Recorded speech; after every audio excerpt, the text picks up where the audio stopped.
Nah, iya loh, yang udah izin share screen dulu.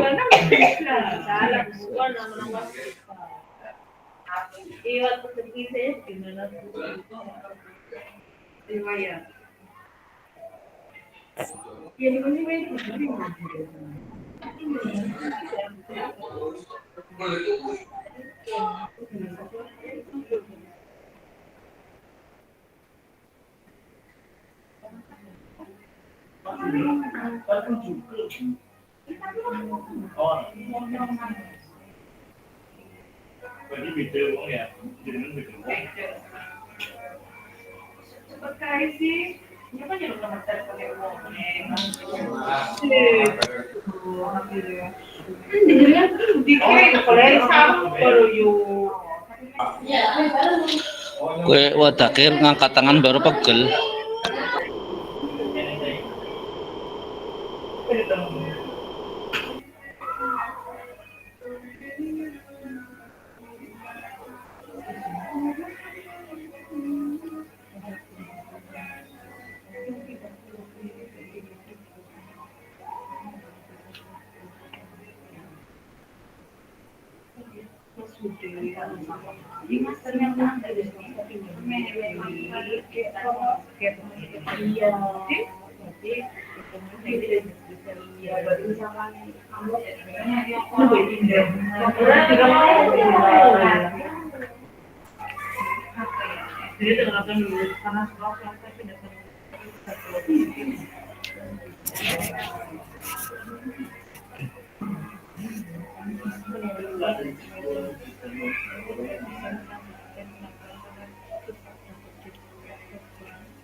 Sudah tampak ya kakak ya?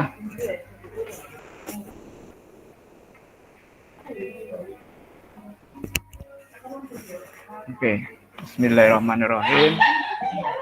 Baik, assalamualaikum warahmatullahi wabarakatuh. Waalaikumsalam warahmatullahi wabarakatuh. Salam damai sejahtera, Om Swastiastu, Namo Buddhaya, salam kebajikan rahayu untuk kita semua di ruang virtual ini. Baik, untuk kegiatan hari ini,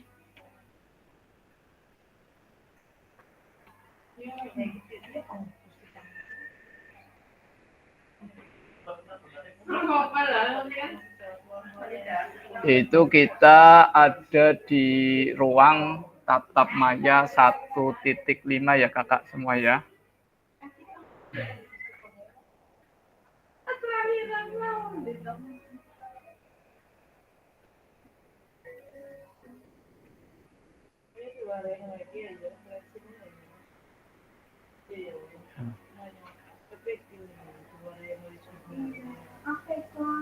Iya, masih dulu yang akong mau ke gue ya.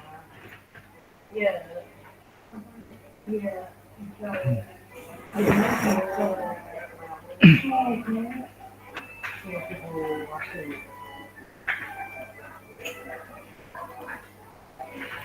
Igual por ay, la verdad, no me eso, ahora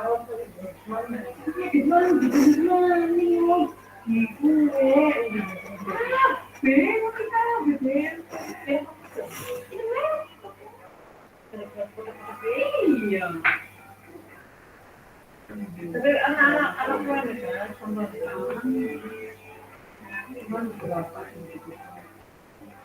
terakhir, iya.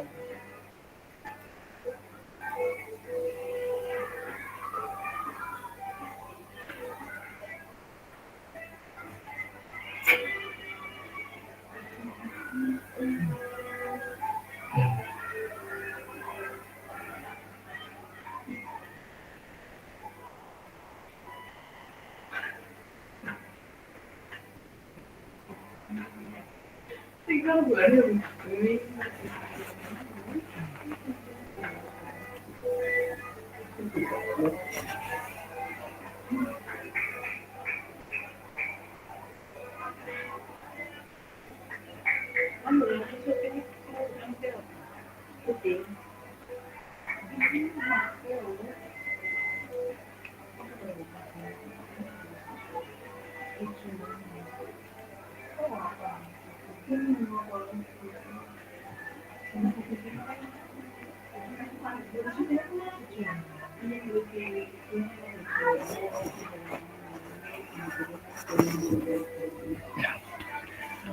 Baik.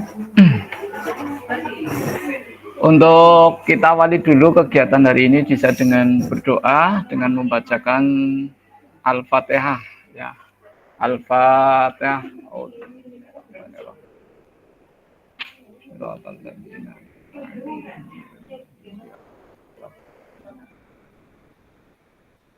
Selesai. Baik, untuk kesepakatan bersama pada sesi tatap maya ini, kami minta untuk kakak-kakak semua bisa menyalakan kamera, ya, untuk on cam, kemudian bisa mematikan mikrofon pada sesi ini sehingga kita semua bisa membersamai pengalaman belajar kita pada sesi pagi ini. Yang ketiga yaitu hadir seutuhnya, ya. Yang keempat menghargai waktu bersama. Yang kelima bisa memaksimalkan fitur chat, ya, fitur chat pada kesempatan ini. Kemudian pada tatap maya ini kita memaksimalkan nanti pada fitur chat, ya kakak-kakak semua, ya. Yang kelima yaitu bisa klik raise hand sebelum bertanya. Dan yang terakhir, apabila ada gangguan teknis, ada hal yang wajar. Tadi kemarin ada yang disampaikan untuk Kak Sofi, ya, ada pemadaman listrik, ya, pemadaman listrik. Kemudian Kak Sudi juga sama. Kami minta untuk bisa, ya, karena sudah ada pemberitahuan, bisa mengantisipasinya pada keadaan listrik yang padam. Baik, untuk sesi kali ini, yaitu nanti kakak-kakak semuanya, proses pembelajaran nanti, alat yang digunakan yaitu nanti aktif pada fitur chat, ya, fitur chat, karena untuk sesi ini, sesi diskusi, ya, sesi diskusi. Oke, tujuan dari sesi kita kali ini adalah satu, peserta dapat memahami 3 karakteristik utama kurikulum Merdeka, serta keterkaitannya dengan prinsip pemikiran Ki Hajar Dewantara.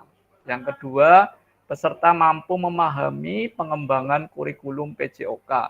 Dan yang ketiga, peserta mampu memahami penyusunan program PJOK yang berkualitas dengan backward design. Nah, tentunya kakak-kakak semua sudah mempelajari, ya, modul 1.5, ya, sudah mempelajari modul 1.5 kaitannya dengan karakteristik pada pembelajaran, ya, karakteristik pada pembelajaran, ya.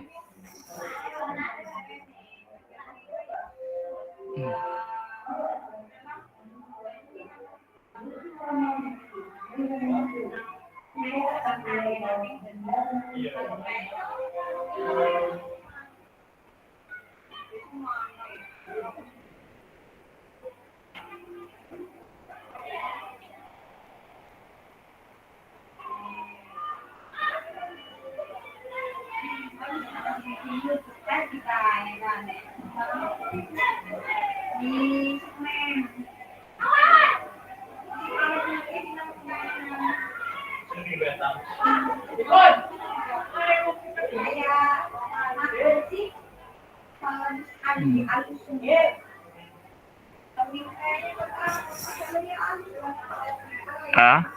pada karakteristik utama kurikulum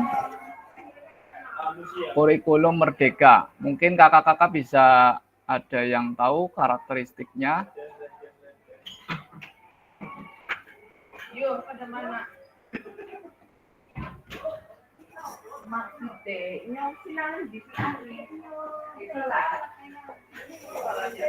Apa itu karakteristiknya, apa saja? Mungkin kakak-kakak bisa memahaminya dari 3 karakteristik utama kurikulum.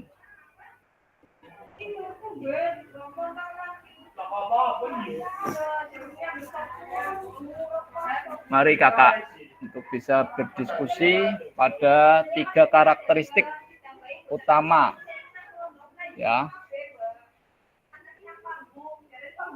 Nah, materi ini sudah pernah diajarkan ya, kaitannya kakak-kakak semua sudah mengikuti desiminasi pada proses pembelajaran, ya. Ya, untuk karakteristik utama pada kurikulum merdeka ini yaitu yang pertama, fokus pada materi esensial yang berpusat pada muatan. Ya, esensial yang bermuatan yang paling diperlukan untuk mengembangkan kompetensi dan karakter peserta didik. Nah, yang kedua, pengembangan kompetensi dan karakter pengembangan, yaitu di sini dari hasil analisis ya pembelajaran pada modul 1.5 yang kakak-kakak semua sudah pelajari di kegiatan asinkronus, yaitu kompetensi yang pertama adalah kompetensi sosial, emosional, dan moral ya, baik dengan pengalokasian waktu khusus maupun secara integritasasi.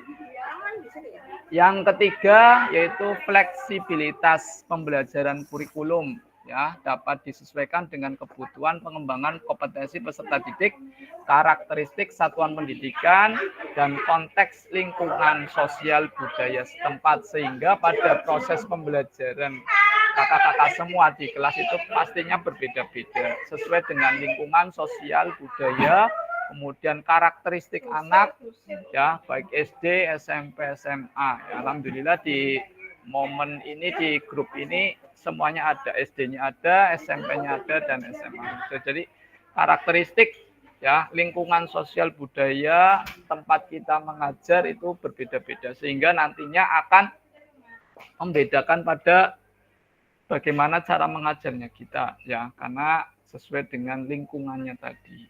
Nah, dari hal ini berarti kurikulum merdeka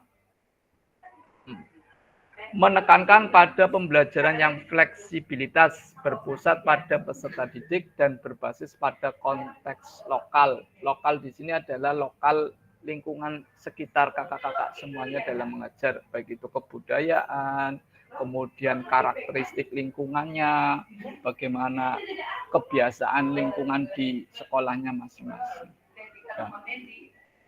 Nah, di sini kita dikaitkan dengan prinsip-prinsip dari Ki Hajar Dewantara, yaitu ada trilogi ya, trilogi dalam pendidikan, yaitu pada Ki Hajar Dewantara itu ada 3, ing ngarso sung tulodo, ing madya mangun karso, dan yang terakhir adalah tutpuri handayani. Mungkin kakak-kakak semua sudah memahaminya. Ing ngarso sung tulodo itu artinya ketika kita berada di depan, kita itu menjadi toladan bagi siswa kita, bagi teman-teman kita ya. Khususnya kalau menjadi pemimpin dan sebagainya, berarti sebagai toladan bagaimana kita menyikapi perilaku yang baik. Yang kedua, ing madya mangun karso. Maksudnya di sini ketika berada di antara kalangan harus bisa menciptakan prakarsa ya, ide, inovasi, dan bisa menggerakkan di tengah-tengah itu bisa menggerakkan sebagai inovator, sebagai motivator kita ya semuanya. Yang ketiga yaitu sebagai Tutwuri Handayani, artinya berada di belakang harus bisa memberikan dorongan, ya, arahan dan kemantapan pada teman-teman kita, pada murid-murid kita semuanya, memantapkan arahan dorongan yang terbaik. Nah, dari hal ini, dari trilogi ini dicetuskan lagi dalam 5 prinsip pembelajaran Ki Hajar Dewantara, ya. Ya, kalau kakak-kakak semua sudah memahami, makanya kita di sini punya prinsip ya Ki Hajar Dewantara, yaitu prinsip kemerdekaan, prinsip kebangsaan, prinsip kebudayaan, kemudian adalah yang keempat adalah prinsip kemanusiaan, kelima adalah prinsip kodrat alam. Nah, di sini ditekankan ada 5. Prinsip kemerdekaan, kebangsaan, kebudayaan, kemanusiaan, dan kodrat alam. Nah, apa itu prinsip kemerdekaan? Prinsip kemerdekaan kemampuan pribadi yang bertujuan agar siswa atau murid dapat leluasa mengembangkan cipta, rasa, dan karsanya dalam proses belajar. Punya rasa, punya cipta, dan punya karsa. Nah, ini perlu ditekankan, dikembangkan, dan di sini butuh ya pendekatan dengan anak, refleksi dengan anak, sehingga anak itu bisa leluasa dalam mengembangkan minat bakatnya sesuai dengan cipta, rasa, dan karsa dalam proses pembelajarannya. Yang kedua, prinsip kebangsaan, ya, belajar sesuai dengan prinsip kebangsaan karena kita hidup berinteraksi dengan masyarakat luas ya, sesuai dengan kultur budayanya, kultur kebangsaannya kita sendiri. Yang ketiga adalah prinsip kebudayaan. Nah, kebudayaan tempat agar hasil belajar kita bisa diterima di lingkungan tempat tinggal kita sendiri. Yang keempat, prinsip kemanusiaan. Siswa juga dituntut tidak melanggar dasar hak asasi manusia. Yang kelima, prinsip kodrat alam. Nah, ini prinsip kodrat alam di sini kita harus menyesuaikan kodrat alam, kodrat zaman. Ya, kita mengajarnya bagaimana, situasinya anak bagaimana. Nah, dengan di sini peserta diharapkan dapat memahami, karakteristik utama kurikulum dan sesuai kita kaitkan pada prinsip Ki Hajar Dewantara. Itu tujuan yang pertama. Tujuan yang kedua yaitu peserta mampu memahami pengembangan kurikulum PJOK. Yang ketiga, peserta mampu memahami penyusunan program PJOK yang berkualitas dengan backward design. Nah, itu adalah tujuan kita. Makanya pada sesi siang ini, pagi ini, kita bagi menjadi 3 aktivitas ya kakak. Kita bagi menjadi 3 aktivitas. Ya, sambil menunggu kakak-kakak yang lainnya. Kak Jafar, Kak Agus, Kak Ebet, Kak Dwi, Kak Dani, Kak Dakir, Kak Novi, dan Kak Sudi ini udah beberapa masuk. Ya. Nah,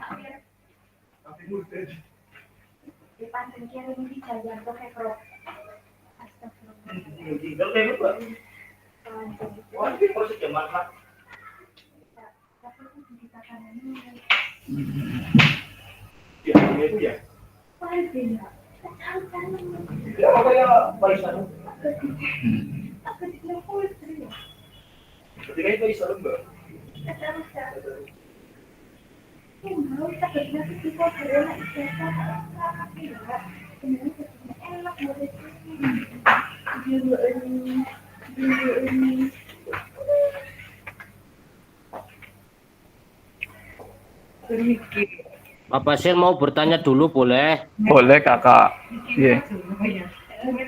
Yeah. Iya. Terima kasih. Yuk. Monggo kakak. Ya.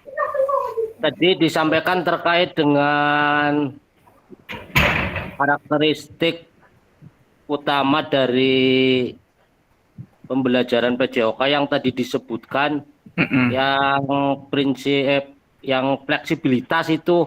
Iya. Ya, fleksibilitas dalam pembelajaran. Jadi disebutkan bahwa adanya penyesuaian oleh guru, penyesuaian dalam metode pembelajaran disesuaikan dengan kebutuhan siswa. Iya, betul ya? Betul, betul. Oke. Intinya itu. Maksud disesuaikan dengan kebutuhan siswa itu, apakah materi yang tadi disebutkan bisa berbeda-beda atau materinya sama, cuman metode pembelajarannya yang berbeda disesuaikan dengan lingkungan sekitar, maksudnya gitu. Atau Ya, gimana, Pak? nggih. Matur Iya, Pak. nuwun, ya. Iya. Matur nuwun Kak Dakir atas. Iya. Oke. Mungkin ada yang bisa menjawabnya? Belum. Oke, baik Kak Dakir atas pertanyaannya, betul sekali, yaitu Iya, Pak. fleksibilitas pembelajaran kurikulum ya di sini, yaitu dapat disesuaikan dengan kebutuhan pengembangan kompetensi peserta didik, karakteristik satuan pendidikan, dan konteks lingkungan sosial budaya setempat. Nah, pada kurikulum, apapun kurikulumnya yang tadi saya sampaikan, ya, yang saya sampaikan baik itu kurikulum Merdeka, kemudian kurikulum K13 ya atau KTSP. Nah, itu punya satuannya ya, punya satuannya. Di sini untuk apapun kurikulumnya ya, apapun kurikulumnya, kita harus mengikuti relnya dulu. Ibaratnya kurikulum itu sebagai lintasan jalurnya. Nah, dalam hal ini pastinya kurikulum itu punya turunannya kembali sesuai dengan satuan pendidikannya kakak-kakak semua. Nah, kemarin sudah dijelaskan kaitannya dengan pemanfaatan aset ya kakak. Tentang Iya, betul. pemanfaatan aset. Ya. Nah, tentunya setiap turunannya itu punya karakteristik atau lingkungan yang berbeda-beda. Mungkin kalau Kak Dakir lingkungannya di sekitar SMA SMA Margasari, lingkungannya yaitu di jalur utama ya, jalur utama yang keras dan lain sebagainya. Nah, kemudian yang Mas Dani lingkungannya yang di Pager Barang. Itu kan karakteristik anaknya juga berbeda. Makanya aset yang dikembangkan kita harus sesuaikan dengan aset yang kita miliki. Nah, untuk fleksibilitas ke anaknya itu sesuai satu mapel itu disesuaikan dengan anaknya masing-masing, kemampuannya anak-anak masing-masing, sehingga satu tujuan pembelajaran atau satu cabang olahraga yang diajarkan itu satu, tapi untuk pengembangannya, untuk fleksibilitasnya itu punya cakupannya masing-masing. Seperti kemarin sudah dijelaskan dengan berdiferensiasi, bisa menggunakan prosesnya, bisa menggunakan kontennya, atau menggunakan konten, proses, kemudian proses pembelajarannya itu. Ya, produknya. Sehingga kita dalam pembelajaran kita bisa menginovasi sesuai dengan kebutuhan kita, sesuai dengan aset yang kita miliki. Sehingga aset yang ada di sekolahan bisa dimaksimalkan dengan baik. Nah, namanya aset based thinking yang tadi sudah saya jelaskan yang kemarin itu. Sehingga untuk fleksibilitasnya kita harus satu melihat asetnya dulu, kulturnya dulu, setiap sekolah masing-masing. Kemudian pemanfaatan alatnya semaksimal mungkin. Yang ketiga baru kebutuhan anak. Ya, kebutuhan anaknya. Ya, kebutuhan anak kan sudah dibagi-bagi sesuai dengan pemahaman kakak sebelum pembelajaran kan bisa dianalisis anak yang sudah bisa, anak yang sedang, dan anak yang tidak bisa. Sehingga penggunaan alatnya juga bisa dengan inovasi supaya pengalaman belajar yang dipakai anak tersebut, penggunaan atau pengalaman belajarnya anak tersebut semuanya sama, tetapi untuk prosesnya itu berbeda sesuai dengan kemampuan anak masing-masing. Seperti itu, kakak. Iya, Pak. Terima kasih, Pak. Oke. Ada yang lainnya kaitannya dengan tujuan dari sesi kali ini, kakak-kakak semuanya?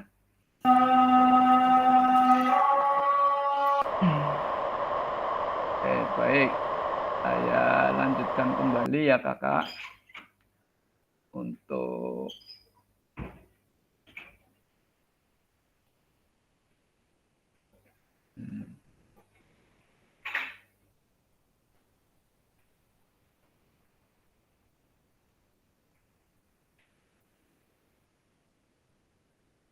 Belum terlihat ya.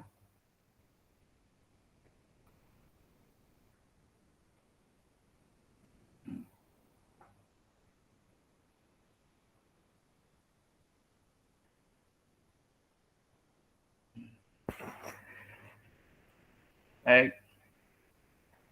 Di sini agenda kita pada sesi ini adalah backward design ya. Yang kedua, pengembangan kurikulum PJOK. Yang ketiga adalah pemikiran KHD dan kurikulum merdeka. Itu agenda kita.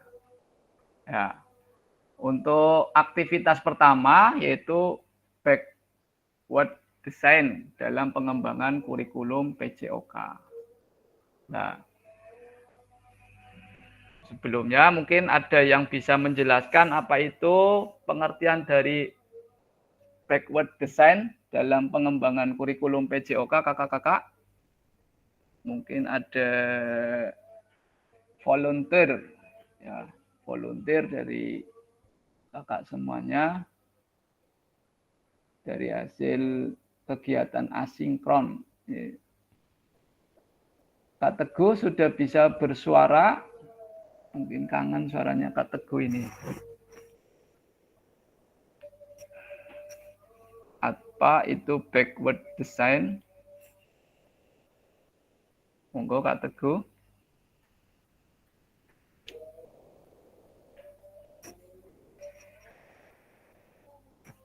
Atau yang lainnya?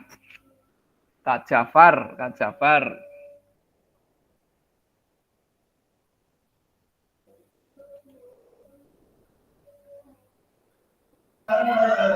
Ya Kak, lagi adzan dulu Kak ini. Oke. Ya, sebelah masjid sih.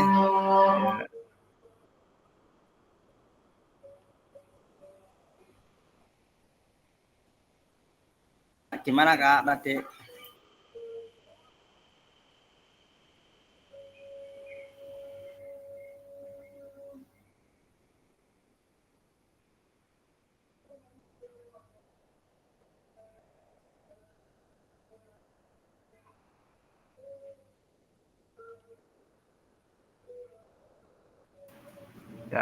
Ya, gimana Kak tadi? Ya. Bisa menjelaskan backward design. Backward design. Sekarang fokus kayaknya. Maksudnya gimana Kak? Ini belum buka LMS juga tadi nggak fokus Pak. Belum. Mungkin siapa yang mau bersuara, monggo. Pak yang lain dulu. Kebetulan lagi kurang sehat juga hari ini tadi nggak siap. Pak Novi. Sebetulnya saya juga bingung, apakah yang dimaksud itu pendekatan dalam merancang kurikulum mata pelajaran PJOK atau gimana Pak? Iya, betul. Perancangan. Perancangan gitu. Perancangan kurikulum dalam arti berarti akan membuat perencanaan pembelajaran apa gitu? Ya. Ya gitu aja Kak. Saya juga masih rada bingung. Ya, oke. Menambahkan Pak Fasil. Nggih. Menambahkan yang disampaikan Bu Nopi, saya juga istilahnya ini asing ya. Iya, Tapi dari apa yang disampaikan tadi, saya sebenarnya hanya menangkap tentang desainnya saja sih. Backward design. Ya, itu ya mungkin maksudnya kita dalam melakukan pembelajaran harus ada perencanaan untuk menyelaraskan dari tujuan akhir yang akan kita capai, mungkin maksudnya seperti itu. Ya. Sepengetahuan saya seperti itu. Ya, jadi ada perencanaan agar tujuan pembelajaran itu bisa tercapai sesuai dengan yang kita inginkan. Mungkin maksudnya begitu, Pak Fasil. Terima kasih. Oke, terima kasih Kak Dakir. Ini tadi menyambung dari pertanyaannya Kak Dakir sebenarnya. Bahwa dalam PJOK kan ada garis besar yang namanya kurikulum. Kurikulum kayak ibaratnya lintasan. Ya. lintasan yang harus kita lalui, karena kalau kita keluar dari lintasannya tersebut, ya kita akan melanggar aturan-aturan dari panduan kurikulum dari PJOK. Sehingga disebutlah kurikulum. Nah, backward design di sini yaitu sebagai perencanaan, perancangan, ya. Ini disesuaikan dengan kebutuhan sekolahan tadi. Yang pada modul 1 titik berapa itu pemanfaatan aset, nah, itu dimasukkan dalam sini sehingga setiap sekolahan, setiap jenjang pendidikan baik SD, SMP, SMA itu harus secara fleksibilitas sesuai dengan kebutuhan aset yang ada. Nah, di sini kita bagaimana cara merancangnya, ya, merancangnya yaitu satu, bahwa dalam backward design tersebut adalah metode perancangan pembelajaran yang dimulai dari hasil akhir yang diinginkan. Nah, langkah-langkahnya yaitu pertama, menetapkan tujuan pembelajaran. Nah, di sini kita harus menetapkan tujuan pembelajarannya dulu. Guru yaitu menentukan kompetensi atau keterampilan yang harus dikuasai murid. Ya, harus mengetahuinya dulu. Punya pandangan dulu, punya analisis dulu. Dari apa? Dari sumber dayanya manusianya kita, sumber dayanya muridnya kita, lingkungannya kita. Nah, tujuannya mau diapakan? Kekuatannya di apanya? Nah, berarti di situ apa? Ada kekuatan lingkungan, ada kekuatan budaya, ada kekuatan lokasi si sekolah itu berada. Contohnya, kalau di kota, kalau di desa, kalau di gunung, kalau di pantai, itu kan berarti kan berbeda-beda kualitas apa? Asetnya, kemampuan anaknya. Sehingga kita harus bisa mengkondisikan anak tersebut sesuai dengan kebutuhan lingkungan yang ada. Yang kedua, yaitu merancang penilaiannya. Ya, merancang penilaian, mengukur. Penilaiannya mengukur apakah murid kita telah mencapai tujuan tersebut melalui satu, penilaian formatif, ya, pengamatan, penglihatan, keterampilannya. Kemudian kalau sudah terampilannya bagus, kemudian afektifnya bagus, rasa tanggung jawab dan lain sebagainya, kita masuk ke tahap yang sumatif atau penilaian secara tertulis atau pengetahuan bahasanya, ya. Kan kita ada kognitif, afektif dan psikomotor. Seperti itu, Kakak. Yang ketiga yaitu menyusun kegiatannya, ya, kegiatan belajar kita susun dari awal, ya, dari pembukaan, kemudian apersepsi, kemudian punya motivasi untuk membangunkan karakternya anak, kebangsaannya anak, keinginannya anak. Lah, kita kan cenderung di sini kalau yang namanya merdeka wis terserah gitu. Ya, tidak seperti itu, tapi kita kembangkan dulu motivasi anak untuk memiliki kesadaran. Kalau anak sudah memiliki kesadaran dalam pembelajaran, keinginan, insya Allah dalam pembelajaran kita juga akan menyenangkan. Akan memotivasi pada anak-anaknya. Nah, di sini guru jelas menyusun aktivitas pembelajaran yang tadi, yang menyenangkan, nyaman, aman, yang sering ya Kak Dakir sampaikan, aman, nyaman, dan menyenangkan. Nah, dengan maksud adalah mendukung tercapainya kompetensi yang kita inginkan. Nah, itulah fokus dari backward design, ya, adalah membuat perancangan pembelajaran yang lebih terstruktur, berfokus pada hasil yang diinginkan. Berarti berfokus pada anak, berpusat pada anak didik kita.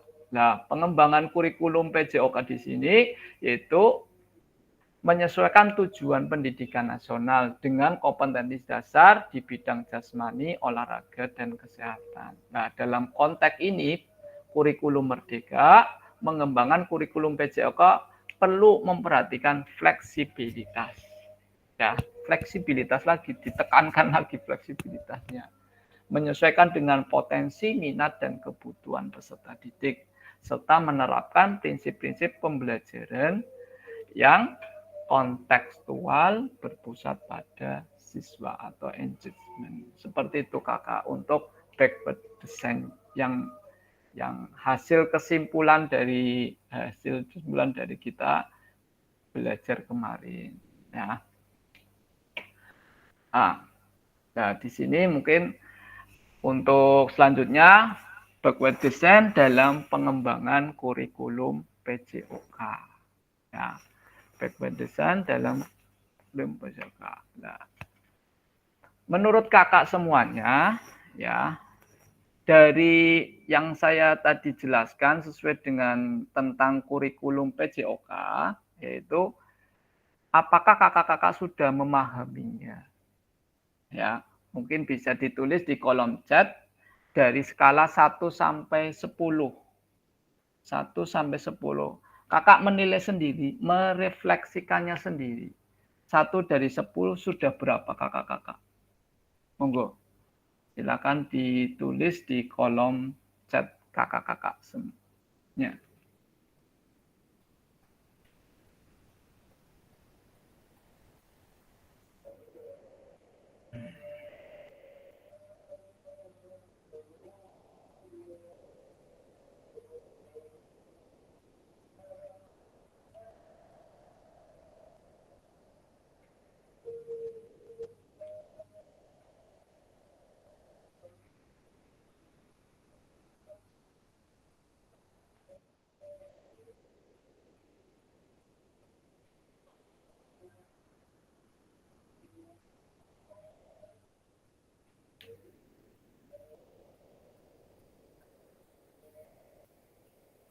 Ya, yang sudah masuk adalah Kak Zuhdi, yaitu 5. 1 sampai 10. Kak Zuhdi menjawab atau mengeklik 5. Ya. Kak, saya ulangi tadi apa saja Kak? Tadi ada tamu itu paling murid di Sambi. Monggo Kak Jafar merefleksikan dirinya Kak Fajar untuk penilaian sendiri 1 sampai 10, apakah pengembangan kurikulum sudah dilaksanakan dalam proses pembelajarannya kakak sesuai dengan tadi backward design-nya. Ya, terima kasih Kak. Oke, kakak.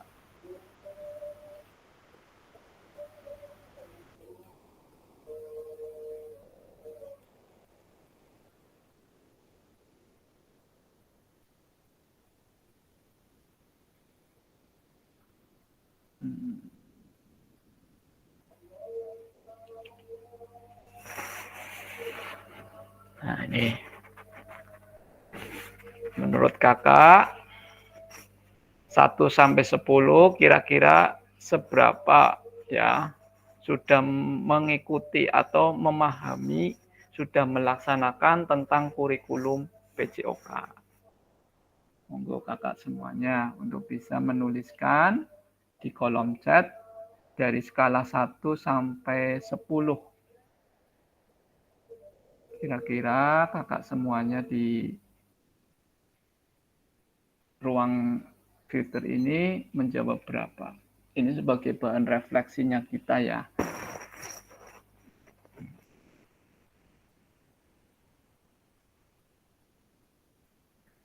Kak Jafar menilai yaitu nilainya 7.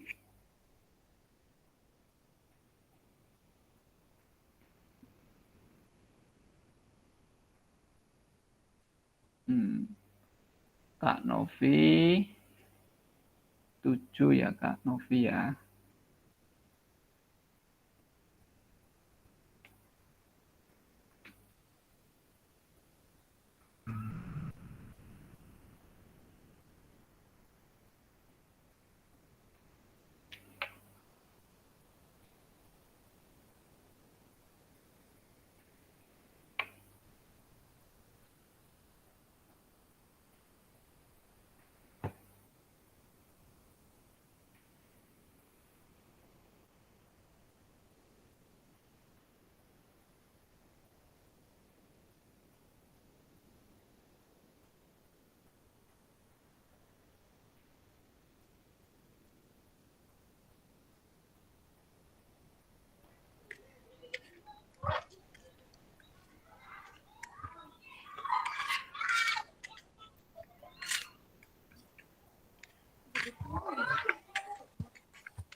Mungkin bisa salah satu volunteer untuk bisa menjelaskan. Monggo Kak Suhdi. Iyalah kan masih panas-panas tambah panas ya. Kak Suhdi. Nggih. Monggo. Nggih, siap Bapak. Iya. Matur nuwun atas waktunya. Nggih. Saya menilai diri saya 5 dari 10 karena saya guru jadul ya Pak. Nggih. Jadi tidak familiar dengan kosakata bahasa Inggris kayak background design. Nggih. Apalah alat auditorial yang gimana. Jadi saya kurang paham untuk yang bahasa Inggris itu Pak.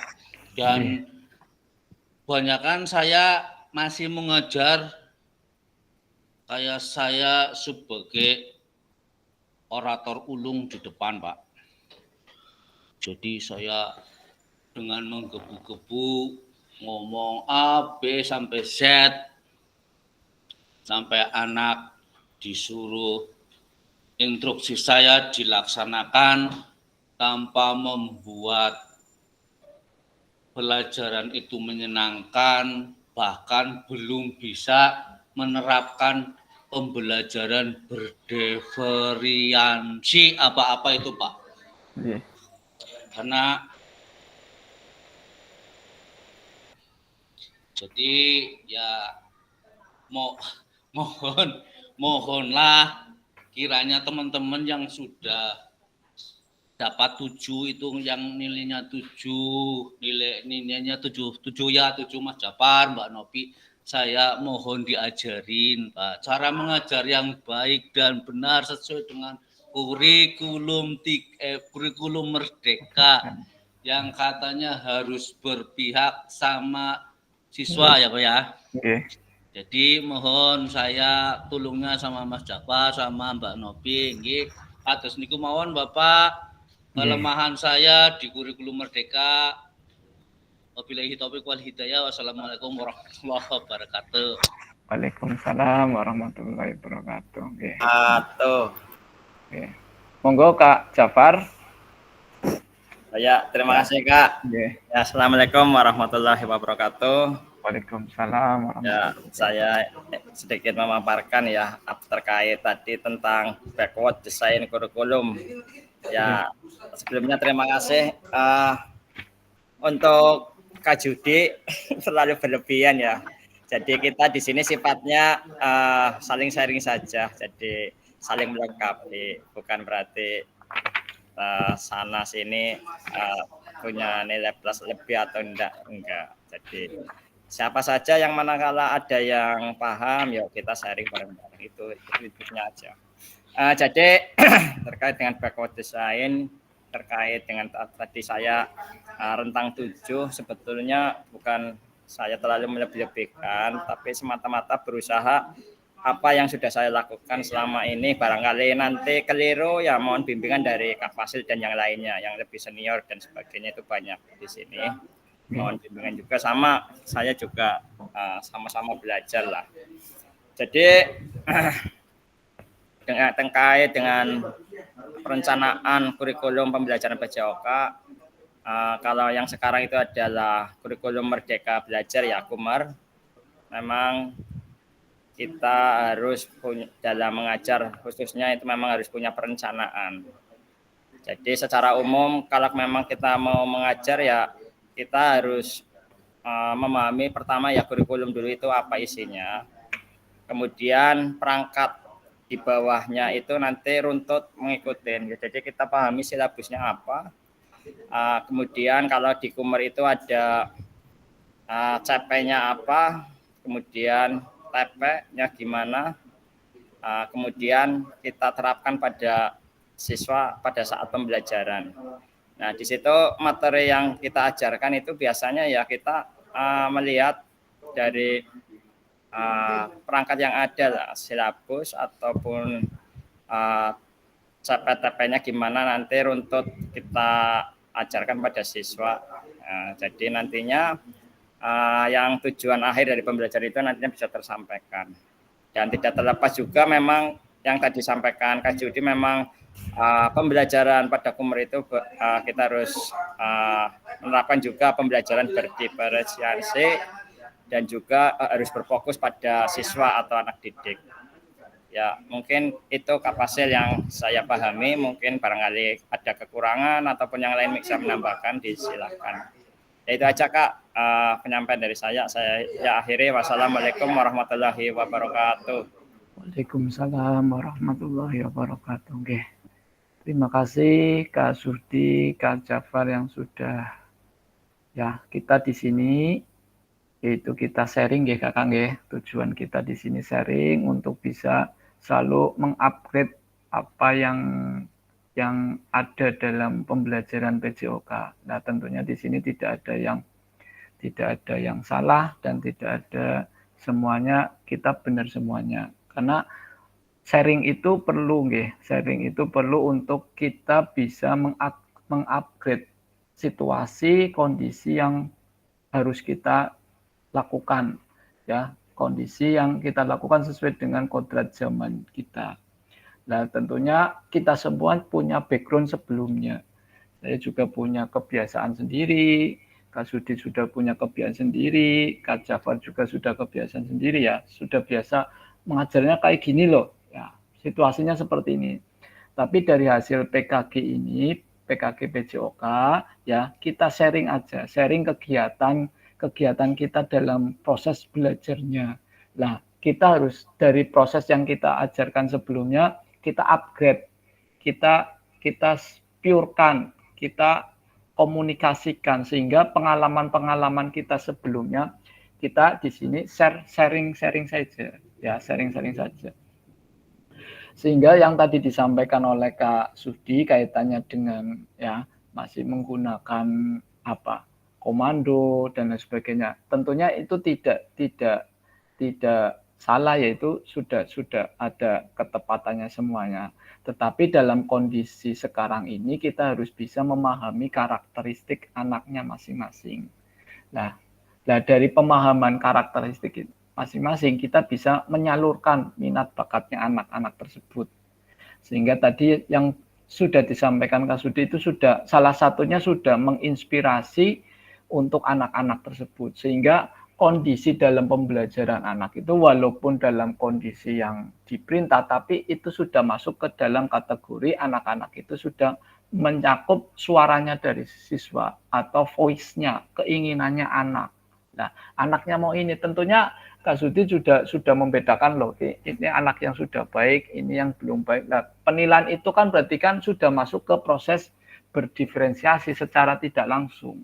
Tapi kan kita sebelum pembelajaran ini berdiferensiasi apa sih? Bedanya apa sih?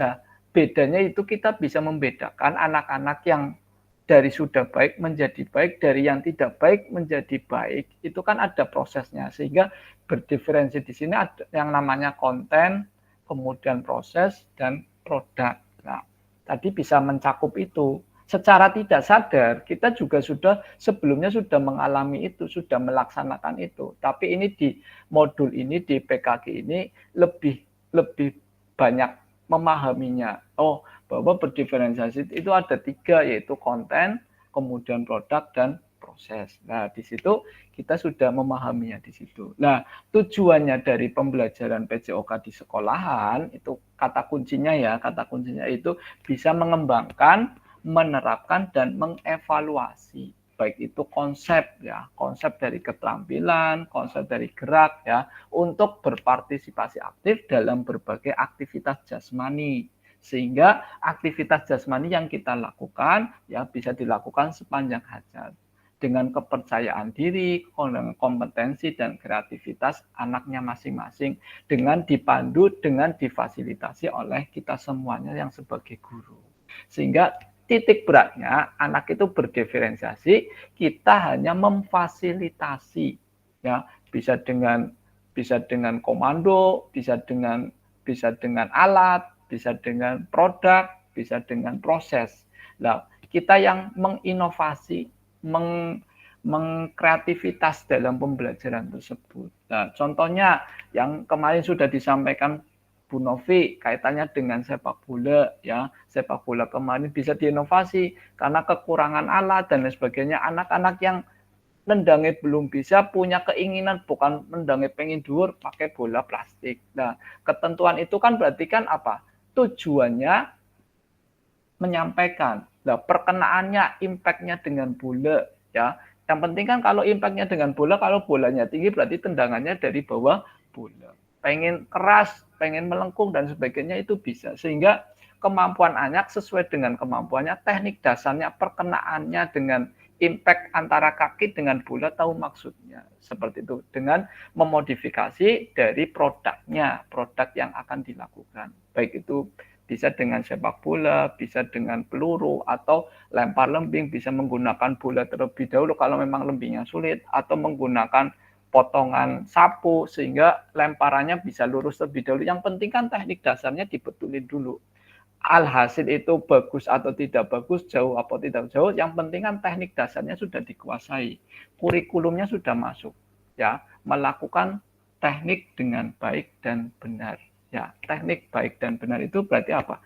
Yang dilakukan sesuai dengan teknik dasarnya masing-masing. Walaupun tujuannya kalau pengen keras, pengen banter dan sebagainya itu sudah masuk ke area prestasi. Ya, kita masuknya ke area belajar. Kalau belajar berarti harus menggunakan teknik yang baik dan benar. Seperti itu, Kakak. Nah, yang kedua yaitu membantu dan memberi dukungan, ya, membantu dan memberi dukungan sebagai fasilitator di kelasnya sehingga anak-anak itu ya, anak-anak seperti dinaungi oleh kita sebagai guru.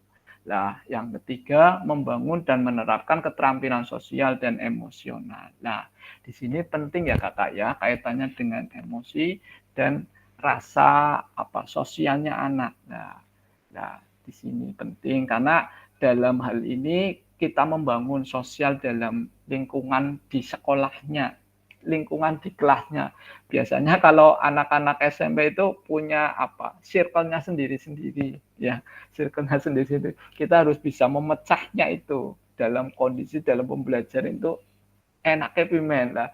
Biasanya kalau sudah kita buat kelompok pasti circle kelompok ini anaknya itu terus. Nah, itu supaya kita mewujudkan ya secara inklusif ya, secara inklusif kerja timnya itu bisa beraneka ragam dengan anak-anak tersebut. Kadang kita secara tidak sadar bocah kok kelompoknya kayak boy ya, berarti kan dia hanya punya keyakinan, kesenangan dengan kelompok. Nah, itu bagaimana cara itu kita itu memecah kesirkelan tersebut supaya anak itu membaur satu sama lain, tidak berkelompok-kelompoknya masing-masing. Ini pengalaman saya di kemarin seperti itu.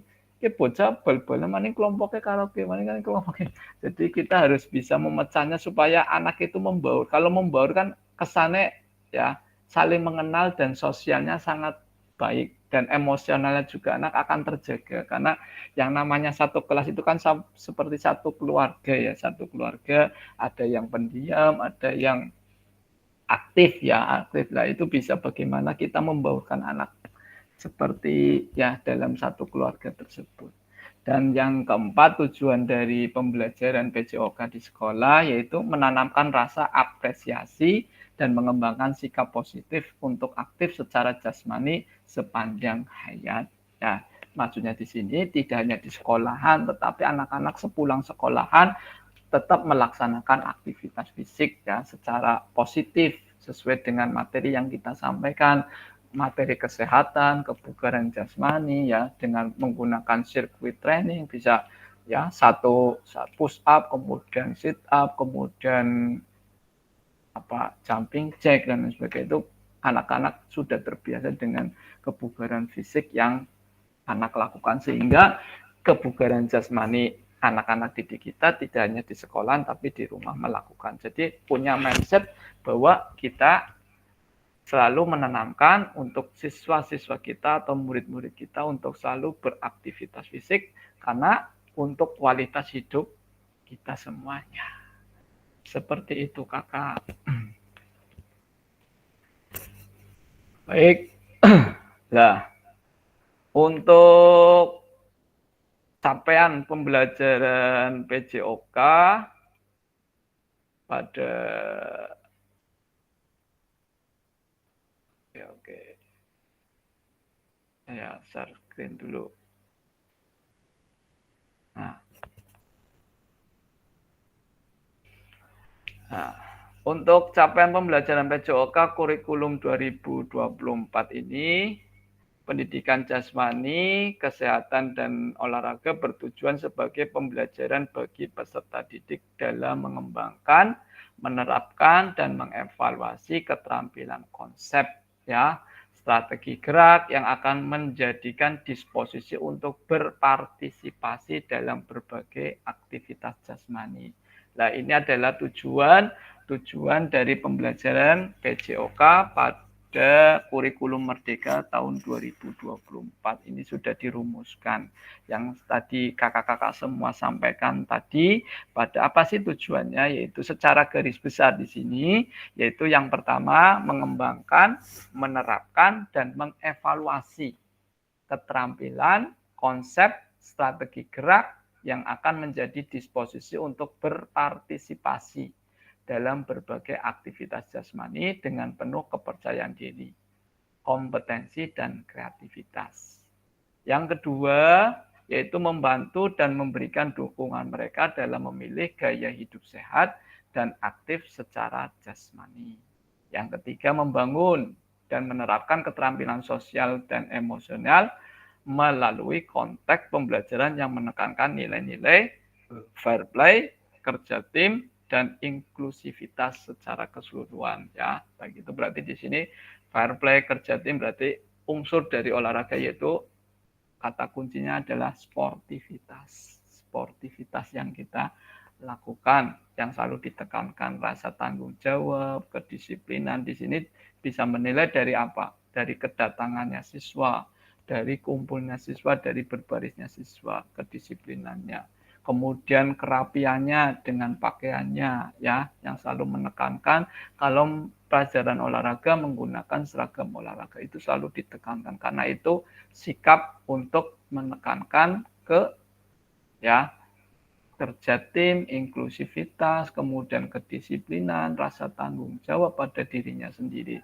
Nah, setelah pembelajaran anak-anak itu mengumpulkan alat-alat olahraganya, ya, alatnya ngerti, delay ngerti, ya.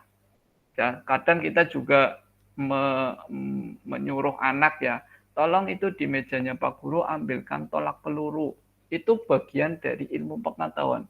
Apakah anak yang mengambil itu tolak peluru paham atau tidak? Ya, itu salah satu kita untuk mengidentifikasi pemahaman anak tentang alat yang akan digunakan. Kadang-kadang ya kalau si anak itu jarang melakukan aktivitas gerak, olahraga dan sebagainya, tidak mengenal alatnya. Tolong ambilkan lembing. Ya, orang ngerti. Ya, itu salah satu untuk mengidentifikasi anak, ya, salah satu mengidentifikasi kemampuan pengetahuan anak dalam olahraganya, alat-alatnya, pengetahuannya. Baik itu nanti setelah itu mengetahui alatnya, kemudian prakteknya tahu. Kemudian tekniknya tahu dengan apa pengetahuan dan sebagainya. Oke, yang keempat, menanamkan apresiasi dan mengembangkan sikap positif untuk aktif secara jasmani sepanjang hari. Tadi sudah disampaikan ya kakak semua ya. Oke, sekarang ini mari berdiskusi ya, mari berdiskusi.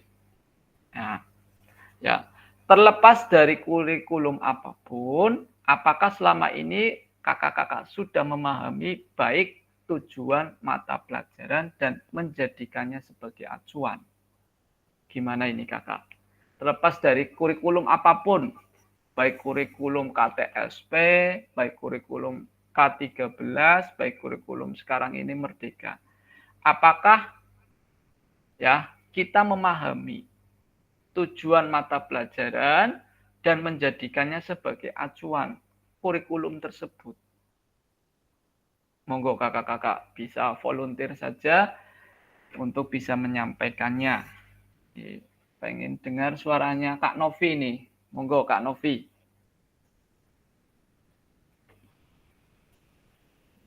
Kak Novi yang belum bersuara. Ya. Halo Kak Novi, kira-kira apa jawabannya? Apa tadi Kak tujuan dari Ya, terlepas dari kurikulum apapun Kakak. Ya, baik ya itu kurikulum 13, KTSP atau yang sekarang ini kurikulum Merdeka. Apakah kakak-kakak sudah memahami dengan baik tujuan mata belajar dan menjadikan acuannya kurikulum itu sebagai acuan kita dalam dalam proses pembelajaran? Monggo kakak. ya Bismillahirrahmanirrahim. Ya intinya bahwa kurikulum apapun bahwa tujuan dari pendidikan Jasmine ini adalah untuk mengembangkan berbagai macam aspek, meningkatkan kesegaran jasmani dan kesehatan untuk mengembangkan berbagai macam nilai-nilai yang dikembangkan, karakter yang dikembangkan, kemudian berbagai aspek baik psikologi, emosional dan lain sebagainya, karakter yang dikembangkan. Dan untuk hidup sehat gitu Kak. Ya. Terima kasih. Oke, terima kasih Kak Novi atas jawabannya. Mungkin yang lainnya, Kak Dani, terlepas dari kurikulum apapun, apakah selama ini kakak-kakak sudah memahami dengan baik tujuan mata pelajaran dan apakah sudah menjadi acuan kita dalam pembelajaran di kelas? Monggo, Kak Dani, volunteer. Kangen suaranya Kak Dani nih. Ya. Tambahan lagi Kak. Monggo. Itu Oke. yang 3 aspek yang dikembangkan dalam pelajaran PJOK itu ada pengetahuan, keterampilan dan sikap. Intinya kayak gitu Kak. Iya. Terima kasih. Iya. Oke, terima kasih Kak Novi. Nah, dalam tadi sudah ini tadi pertanyaannya kan Dakir sebagai acuan kita semuanya tadi ya. Nah, betul apa yang dikatakan tadi. Kurikulum itu tadi sebagai lintasannya kita, acuannya kita dalam mengajar. Oke, baik itu KTSP, baik itu kurikulum 13, baik kurikulum Merdeka. Nah, di sini acuannya lintasannya tadi yaitu kurikulum. Nah, turunannya yaitu kita bisa turunkan sesuai dengan kemampuannya kita, sesuai dengan lingkungannya kita. Ya, dengan cara apa? Mau fleksibilitas. Ya, fleksibilitas di kelasnya. Mungkin Kak Novi pernah menyadari kalau kelas 8A kadang berbeda dengan kelas 8B. Kelas 8B kadang berbeda dengan kelas 8C. Nah, di situ kan ada satu mata pelajaran kualitas anaknya berbeda-beda. Betul nggak Kak Novi? Betul Kak. Iya. Sehingga bagaimana cara kita itu bisa berinovasi dalam satu kurikulum itu bisa berinovasi, bisa membedakan antar kelas. Tapi dengan apa? Dengan tujuan yang sama. Ya, dengan kemampuan yang sama. Nah, sehingga kita harus menjadi apa? Nah, patokan kita harus menggunakan kemampuan anak itu secara fleksibel sesuai dengan pembelajarannya anaknya masing-masing. Nah, bagaimana caranya? Yaitu kita harus bisa mengkondisikannya dulu, menganalisisnya dulu. Nah, dalam proses pembelajarannya, baik itu kita bisa mengembangkan keterampilannya fisik, keterampilan kesehatan, ya, kemudian kedisiplinannya siswa, ya, sering kita jumpai dalam satu kelas siji disiplin, siji orang. Tapi di sini kita tidak bisa membanding-bandingkan. Ya, kita harus bisa menghindari kata membandingkan antar kelas. Karena nanti di situ akan berdampak pada anak, yaitu mentalnya anak, emosionalnya anak. Sehingga kita harus bisa bagaimana cara menyikapinya dengan baik, dengan benar, sehingga anak-anak tersebut tetap terpacu dalam proses pembelajaran, walaupun berbeda-beda. Oke. Yang kedua, kita harus memahami tujuannya. Tujuan dari kita melakukan pembelajarannya tersebut. Ya. Kemudian kalau sudah kita memahami tujuan, kemudian alatnya. Nah, kita baru bereksperimen dengan apa? Dengan eksperimen dengan proses pembelajarannya. Nah, dengan berdiferensiasi tadi. Nah, sehingga dari proses berdiferensi, anak memiliki pengalaman yang sama, inklusivitas bisa melakukan bersama-sama, punya kemampuan yang sama, punya pengalaman belajar yang sama, sehingga apa? Setiap penilaian itu pasti akan berbeda, ya, akan berbeda. Nah, di situ kita menilai dengan apa? Backward design tadi, perancangan disesuaikan dengan kemampuannya anak atau fleksibilitasnya anak. Nah, yang dinilai apa? Prosesnya. Dari anak yang tidak bisa, alhamdulillah agak sedikit bisa, berarti kan ada peningkatan gerak, peningkatan kualitas, peningkatan keterampilannya anak. Berarti apa? Kalau keterampilannya, pengetahuannya juga meningkat. Ya, oh iya, di sini kesalahannya. Nah, di sini kita bagaimana bereksperimen, mengeksplor kemampuan anak sesuai dengan kebutuhan anak. Yang terpenting di sini apa? Penilaiannya kita adalah dalam prosesnya. Ya, baik itu dalam proses keterampilannya, kemudian anak memahami kemampuannya anak.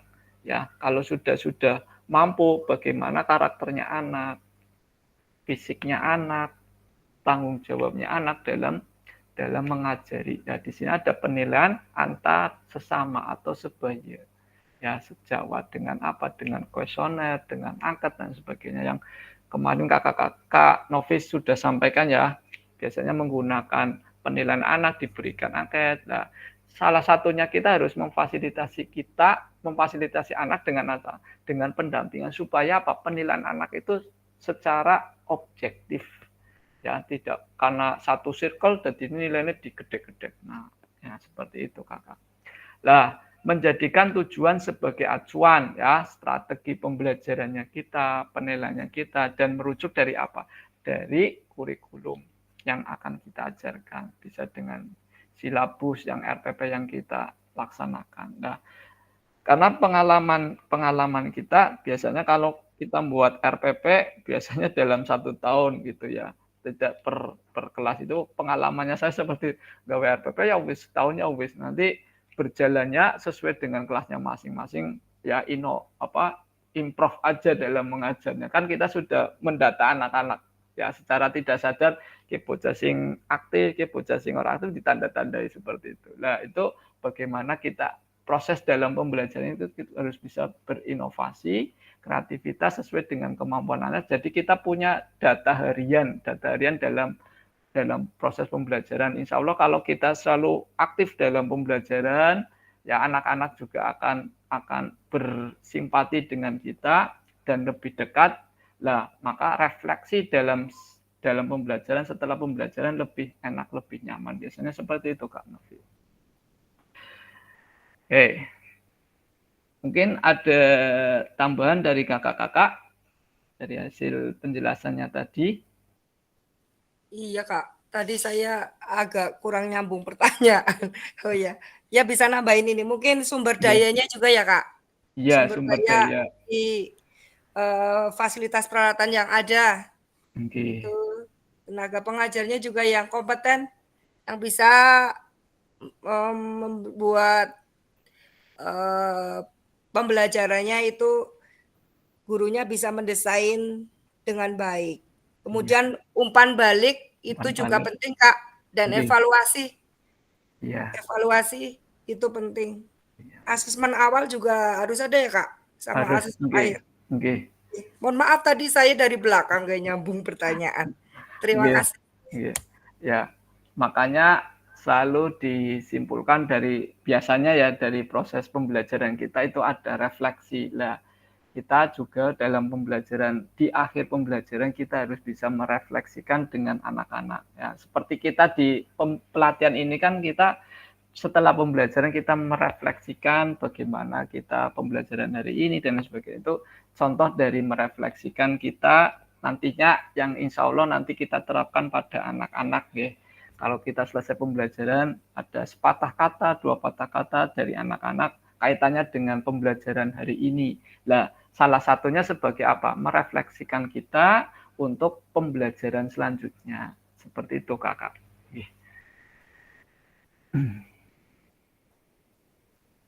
Nah,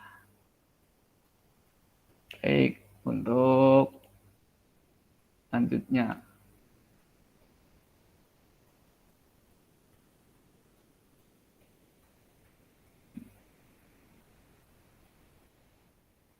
Ya.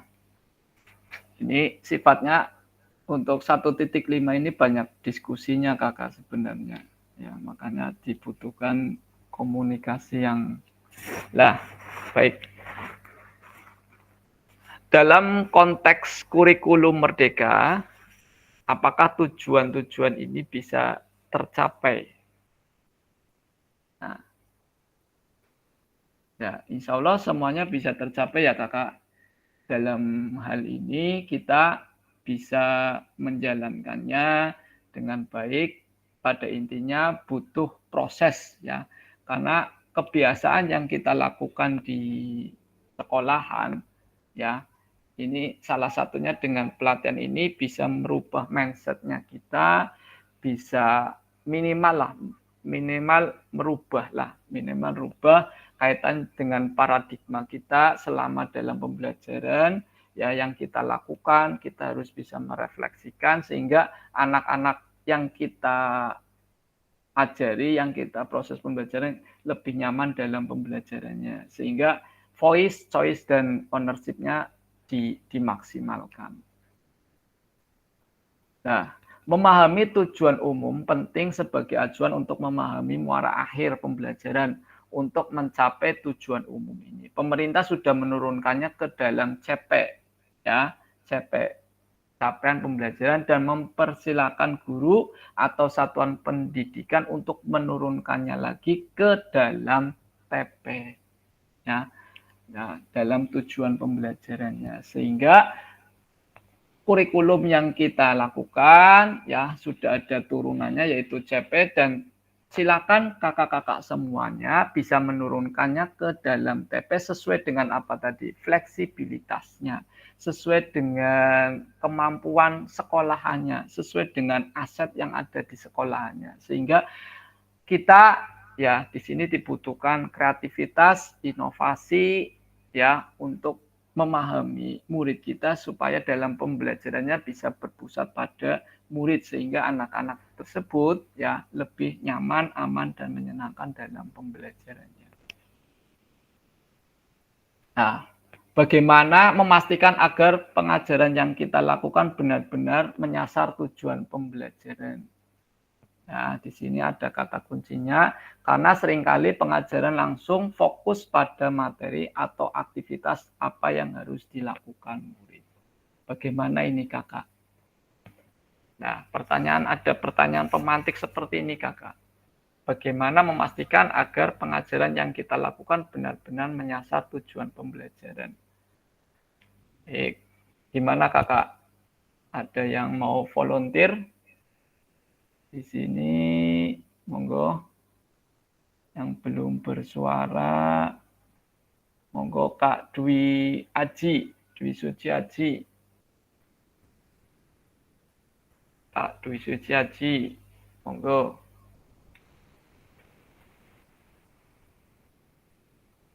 Halo, Kak Dwi Suci Aji. Oh, Kak Agus Rahmat. Bagaimana memastikan agar pengajaran yang kita lakukan itu benar-benar menyasar tujuan dalam pembelajaran? Nah, ini. Kak Teguh. Monggo Kak Teguh. Monggo bisa bersuara Kak Ebet.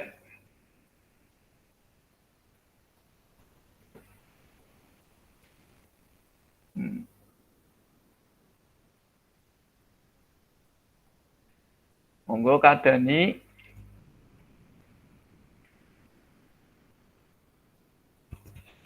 Kak Dani, monggo. Ya. Atau kembali lagi ke Kak Dakir.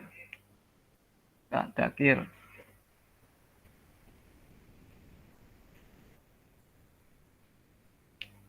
Bagaimana memastikan agar pengajaran yang kita lakukan benar-benar menyasar pada tujuan pembelajaran? Gimana? Ada yang resen? Monggo Kak Novi bisa menanggapinya.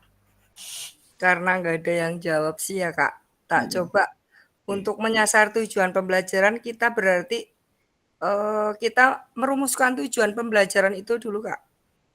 Nggih. Ya, kemudian setelah merumuskan tujuannya apa, kemudian menjelaskan tujuan pembelajaran kepada siswa, Kak. Ya. Ketika pembelajaran kita menjelaskan pada siswa bahwa hari ini tujuan pembelajarannya apa. Di dalam rencana pembelajaran kita juga dijelaskan juga supaya siswa dapat gambaran tentang tujuannya hari ini belajarnya apa, sehingga siswa akan mencapainya. Nggih. Kemudian menyesuaikan bahan ajar, Kak. Di RPP-nya kita bahan ajarnya apa? Ini supaya kegiatannya lebih efektif. Kemudian memilih model pembelajarannya yang tepat. Mungkin antara senam lantai, permainan. Atletik pun sekarang bisa dalam bentuk bermain supaya menyenangkan. Sebetulnya sudah lama ya. Iya. Terus menggunakan waktu pembelajarannya juga ini pengaturan waktunya juga harus ditentukan, Kak. Kemudian sumber belajarnya juga yang digunakan untuk siswa, terus untuk guru juga. Kemudian alat peraga yang kita gunakan apa? Seandainya alat peraganya kita terbatas seperti yang sudah pernah dicontohkan, kita guru bisa berinovasi. Bahkan saya juga pernah membuat PTK. Saya ngajar lembing tapi pakai bilah berekor. Oh, Itu bila berekor. terakhir saya bikin PTK itu, tapi setelah itu ternyata anak senang di situ juga. Saya ada pakai seperti net, pakai tali buat Pakai sasaran. iya. Iya, Di kotak-kotak sampai ya. sekarang alat itu masih tersimpan, padahal PTK-nya sudah 2 tahun. Itu saya buat variasi biar anak, "Itu apa, Bu?" "Ini saya buat sendiri." Begitu, Kak. Iya. Terima kasih. Nggih. Nggih. Inovasi sekali nggih. Nah, saya malu sendiri dengan Bu Novi.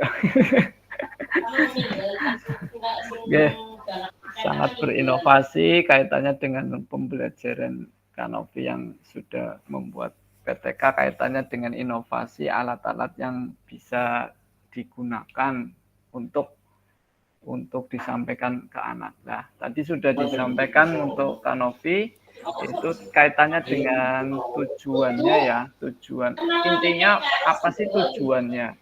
Kita harus menyasar pada tujuan-tujuan dalam pembelajaran ya, bagaimana memastikan agar pengajaran yang kita lakukan benar-benar menyasar ke tujuan. Yang pertama tadi sudah betul, sudah tepat kaitannya dengan Bu Novi, yaitu menetapkan dulu ya langkah-langkahnya, perencanaannya, rancangannya ya, dengan memfokuskan tujuan pembelajaran yang akan kita lakukan. Nah, dengan menetapkan tujuan yang jelas, perancangan yang jelas ya, sebelum mengajar kita secara spesifik ya, kompetensi apa yang akan ingin dicapai.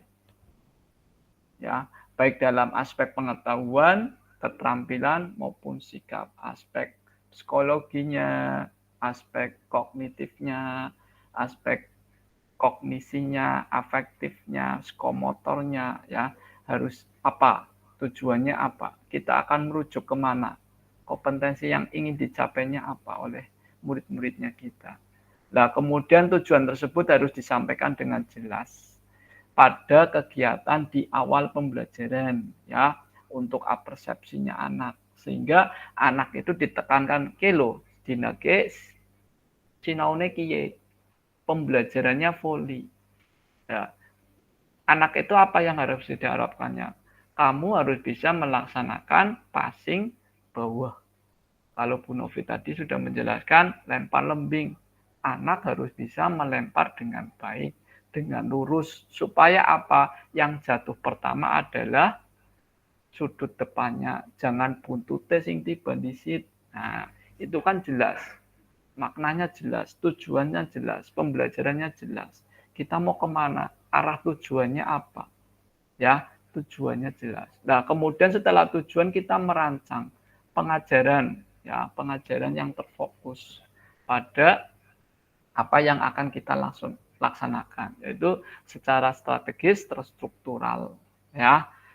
Dengan begitu, aktivitas kita dalam melakukan pembelajaran akan mencapai, ya, akan tercapai, sehingga anak-anak mudah dipahami sesuai dengan karakteristiknya anak, fleksibilitasnya anak, sesuai dengan kemampuannya anak, sehingga kompetensi yang tadi, yang tujuan dan rencana sudah tercapai.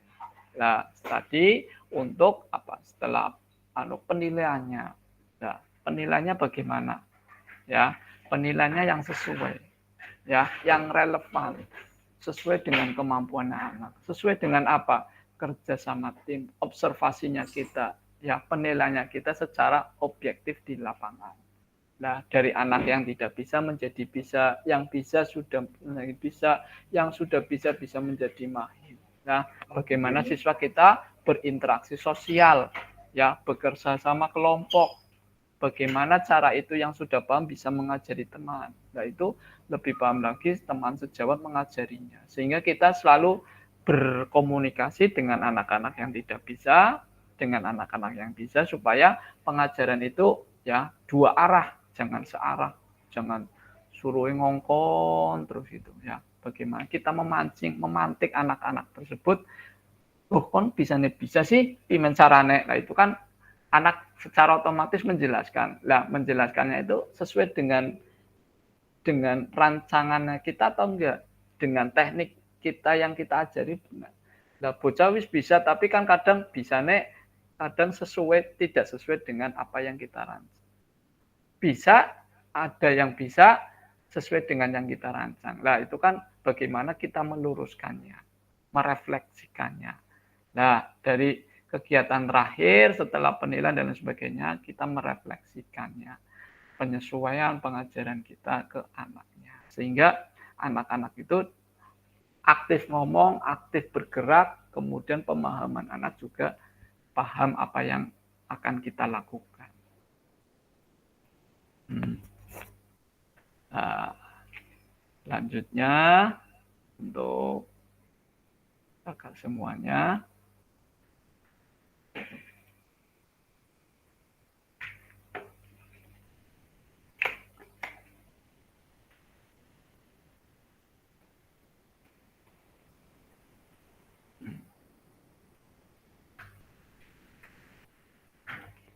proses backward design dalam mengembangkan kurikulumnya secara umum melalui 3 tahap di bawah ini, yaitu mengidentifikasi capaian pembelajaran, menentukan metode penilaian, merencanakan pengalaman belajar dan strategi pembelajarannya. Nah, di sini mengidentifikasi capaian pembelajaran, menentukan metode penilaian. Yang ketiga adalah merencanakan pengalaman belajar dan strategi pembelajaran. Maksudnya apa di sini kakak semuanya?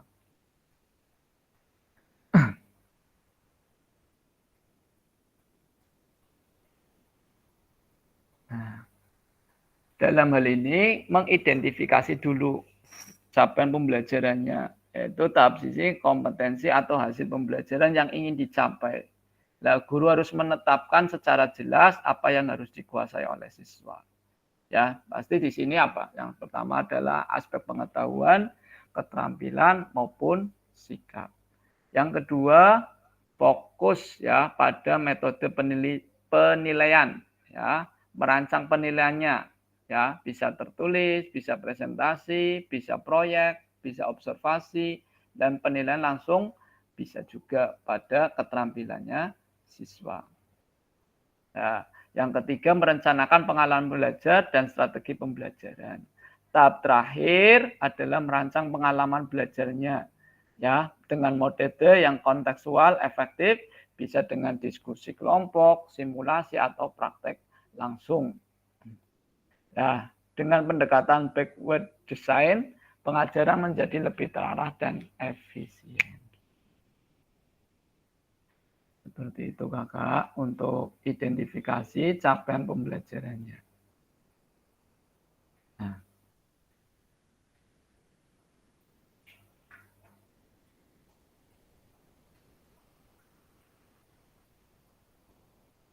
Nah, kata kuncinya di sini yaitu backward design merupakan proses sistematis yang memastikan kesesuaian kurikulum dengan capaian pembelajaran yang diinginkan. Atau backward design juga pada akhirnya membantu guru menyelaraskan antara tujuan, langkah, pembelajaran, dan penilaian. Ini kata kuncinya ini, backward design. Merupakan proses sistematis yang memastikan kesesuaian kurikulum dengan capaian pembelajaran yang diinginkan. Backward design juga pada akhirnya membantu guru menyelaraskan antara tujuan, langkah pembelajaran, dan penilaiannya. Nah, di sini harus dipahami pada saat kita membuat RPP, yaitu dengan backward design, tujuannya apa jelas, langkah-langkah pembelajarannya apa jelas, penilaiannya juga secara jelas di sini. Ya, yang terpenting tadi sudah dijelaskan oleh kakak-kakak kita semuanya kaitannya dengan backward design, yaitu tujuannya apa. Ya, turunannya dari kurikulum yang kita lakukan, ya, langkah pembelajarannya dan penilaiannya. Secara real, ya, secara real di lapangan, secara objektivitas, baik itu bisa dengan praktek, bisa dengan sumatif penilaiannya. Baik, untuk aktivitas yang kedua, yaitu penyusunan program PJOK. Nah, baik. Nah, di sini untuk kurikulum berbasis standar, manakah yang benar definisi di bawah ini? Ya, kurikulum merupakan seperangkat aktivitas untuk menguasai keterampilan, itu salah. Buku teks peserta didik dapat dikatakan adalah suatu kurikulum juga salah. Nah, kurikulum adalah suatu standar untuk mengetahui apa yang peserta didik harus pelajari melalui keterampilan, pengetahuan, dan sikap. Nah, komponen-komponen dari kurikulum pada satuan pendidikan pelaksanaan kurikulum merdeka. Yang pertama adalah struktur kurikulum, capaian pembelajaran, pembelajaran dan asesmen, penggunaan perangkat ajar. Yang kelima adalah kurikulum satuan pendidikan. Nah, di sini kuncinya komponen kurikulum satuan pendidikan dikembangkan dan digunakan di satuan pendidikan terdiri dari karakteristik satuan pendidikan, visi, misi, dan tujuan satuan pendidikan, pengorganisan pembelajaran, dan perencanaan pembelajaran. Nah, di sini ada kata kuncinya ya kakak-kakak semuanya. Nah, pertanyaannya di sini, mengapa kurikulum operasional berbeda antara satuan pendidikan? Nah, agar bermakna, kurikulum operasional satuan pendidikan dikembangkan sesuai dengan konteks dan kebutuhan peserta didik dan satuan pendidikannya. Ini bisa menjadi kabar gembira, kakak-kakak dapat menyusun program yang relevan dengan kultur gerak di mana peserta didik tinggal. Nah, di sini adalah proses fleksibilitas yang tadi Kak Dagir disampaikan ya. Ini fleksibilitasnya di sini.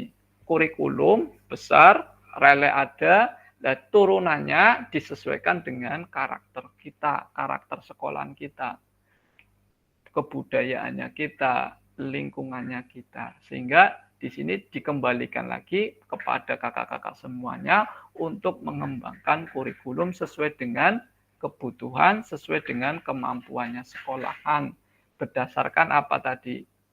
Modal aset sekolah atau base asset thinking ya.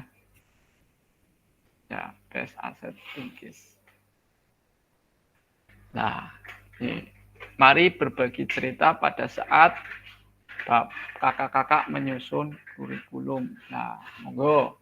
Mari berbagi pada saat kakak-kakak semua menyusun kurikulum PJOK. Ya, kaitannya dengan RPP di sini. Mungkin Kak Dani bisa bersuara kaitannya dengan penyusunan kurikulum PJOK atau apa RPP-nya Kakak. Kita sharing saja Kak Dani.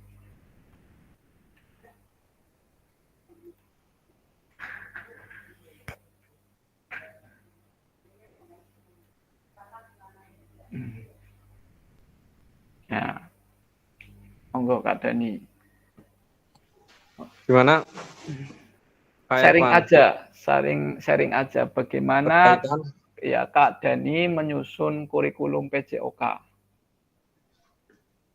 kalau menyusun kurikulum PJOK Dalam berarti bentuk RPP berarti turunannya. iya modul ajar ya Kak. Iya, modul ajar. Itu turunan di mana maksudnya Kak? Maksudnya Agak kan sedikit kurang iya, paham saya. iya.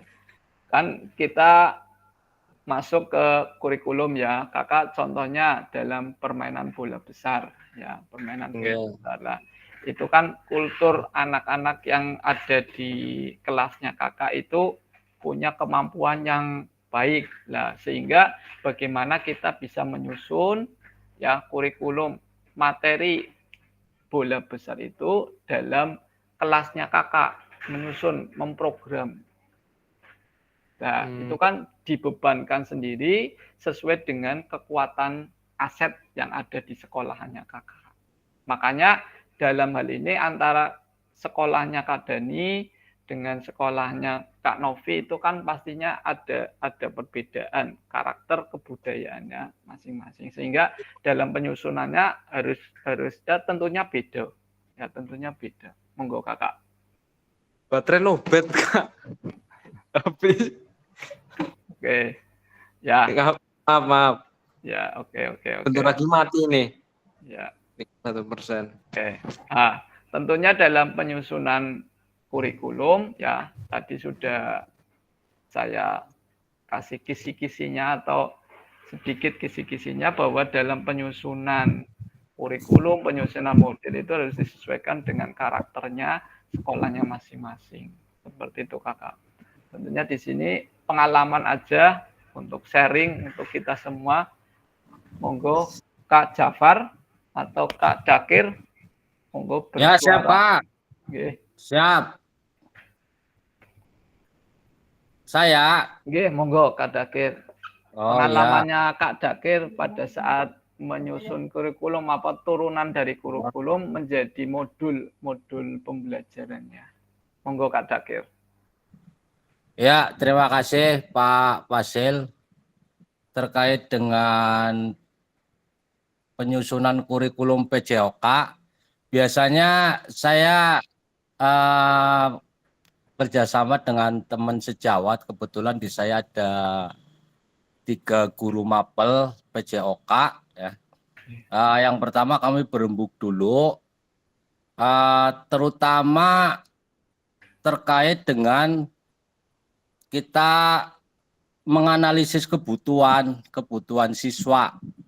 Biasanya kita melihatnya itu dari budaya di sekitar sekolah kita. Ya, kebutuhan siswa terkait dengan konteks olahraganya apa. Kemudian di situ kita pengen mengembangkan karakter siswa melalui pembelajaran olahraga, pembelajaran PJOK. Yang pertama itu, kemudian setelah kita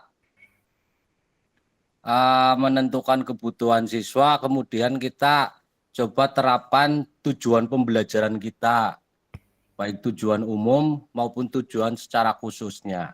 Pada intinya bahwa tujuan PJOK itu kan paling utama adalah meningkatkan kemampuan kebugaran jasmani siswa. Dalam hal ini adalah baik fisik ya maupun kesehatan.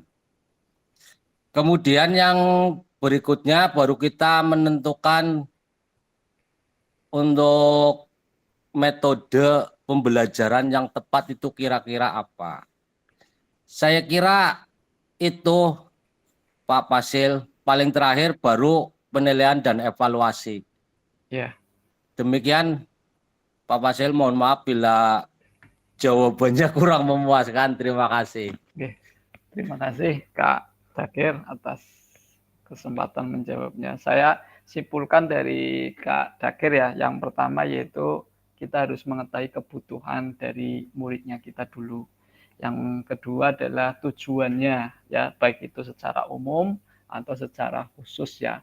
Yang terpenting tadi sudah disampaikan Kak Dakir yaitu meningkatkan kemampuan kebugarannya siswa ya, meningkatkan kemampuan kebugarannya siswa itu bisa meningkat dengan kegiatan mata pelajaran PJOK. Nah, kemudian merumuskan metodenya, metode mengajarnya. Yang terakhir tadi adalah penilaian atau ya bagaimana cara penilaiannya anak masing-masing. Baik, jawabannya sudah tepat ya, sudah tepat. Hanya saya menambahkan dari jawabannya Kak Dakir kaitannya dengan ya perencanaannya tadi, yang kaitannya dengan bagaimana sih menyusun untuk kurikulum PJOK. Oke. Yang pertama yaitu kita mengidentifikasinya dulu ya. Tadi sudah disampaikan mengidentifikasi apa? Kebutuhannya anak ya, kebutuhannya anak ya. Apa itu? Tujuannya apa? Kebutuhannya apa? Tujuannya apa? Ya. Setelah itu tadi sudah tujuannya apa, kemudian kita menyesuaikannya dengan kondisinya anak. Ya. Berarti di sini apa kondisinya apa? Kulturnya anak, kebudayaannya anak di lingkungannya kita. Ya, baik itu fisiknya, kemudian mentalnya anak, kepribadiannya anak ya di lingkungan tersebut. Apakah biasanya di gunung sopan santunnya, kemudian unggah-ungguhnya, di daerah Pantura yang agak kasar dan lain sebagainya, itu kan kultur ke anaknya harus mengkondisikan.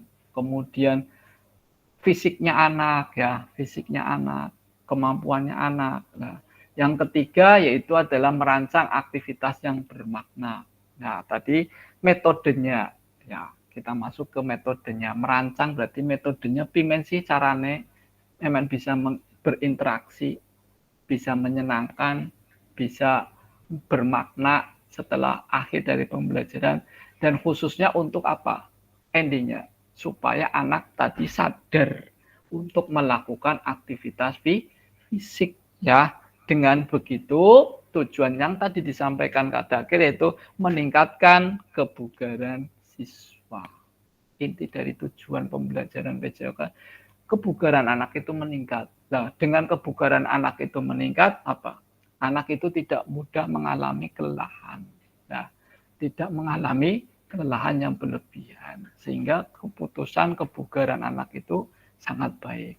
Nah, dengan hal seperti itu, setelah semuanya yaitu mengintegrasikan penilaian anak ya, penilaian anak dari sistem pembelajaran tadi dari awal sampai diintegrasikan ya dalam penilaian yang relevan, yang sesungguhnya, yang secara real untuk kita asumsikan pada penilaian pembelajaran. Nah, setelah itu yaitu menyusun program RTL-nya ya, RTL-nya dari kita pembelajarannya ya, RTL ya, rencana tidak lanjut apa yang harus kita lakukan nanti dengan cara bagaimana? Dengan merefleksikannya. Nah, sehingga kita dalam proses pembelajarannya refleksi. Nah, refleksi itu kita buat RTL. Tindakan lanjut setelah ini mau apa bagaimana. Nah, sehingga tujuan dari pembelajaran anak itu memiliki pengalaman belajar fisik yang sama, ya, mental sosialnya bagus secara jasmani semuanya. Seperti itu, Kakak. Oke. Nah, untuk menjadi penilaian yang dipelajari dari murid di kelas PJK, yaitu yang pertama adalah penilaiannya di sini, yaitu keterampilan fisik, kemudian kesadaran kesehatan, ya. Kesadaran kesehatan di sini terbentuk dari apa? Pola makannya, pola sehatnya, pola hidupnya, ya, kerjasama dan kepemimpinan anak, ya, sehingga apa? Dalam hal ini disiplin dan tanggung jawab anak itu tercapai. Ya, kegiatan PJOK mengajarkan kedisiplinan, rasa tanggung jawab yang tadi sudah disampaikan, mengembangkan karakter, ya, mengembangkan karakter, sportivitas, kejujuran, kesabaran, dan toleransi, peningkatan kesejahteraan mental dan sosialnya, ya. Kemudian yang keenam, peningkatan kesejahteraan mental sosial yang baik semua. Nah, di sini bagaimana mengintegrasikannya? Tadi mengintegrasikan dari apa? Penilaian tadi, ya, menetapkan tujuan pembelajaran yang jelas. Kemudian mengembangkan konten kurikulum yang relevan, dan yang ketiga menerapkan metode pengajaran yang variatif. Kemudian melibatkan siswa dalam proses pembelajaran, menentukan metode penilaian yang komprehensif. Yang keenam, melakukan refleksi dan evaluasi kurikulum secara berkala.